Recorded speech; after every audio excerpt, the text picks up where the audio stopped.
Aabot sa mahigit 1 milyong piso na halaga ng hinihinalang smuggled cigarettes ang nasabat ng Police Regional Office 10 sa magkakasunod na anti-smuggling operation sa mga border control points sa Kalilangan, Bukidnon noong ika-30 ng Hunyo taong kasalukuyan. Sa unang operasyon, isang abandonadong sasakyan ang natagpuan matapos maaksidente malapit sa checkpoint sa barangay Malinaw. Dito nakumpiska ang 300 rims ng hinihinalang sigarilyo na walang government health warning stickers na nagkakahalaga ng humigit kumulang 240,000 pesos. Sa ikalawang operasyon, naaresto naman ang isang 20 anyos na lalaki na nakilalang si alias Kikim matapos maharang ang minamaneho nitong sasakyan sa barangay Pamotolon.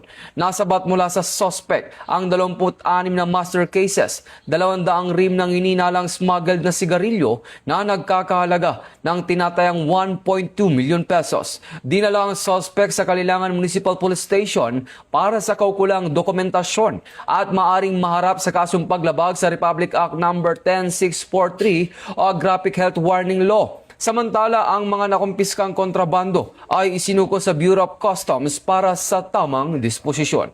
Mula dito sa National Headquarters ng Philippine National Police, ako ang inyong PNN correspondent, Patrolman Edwin Baris, alagad ng batas, tagataguyod ng Balitang Pulis.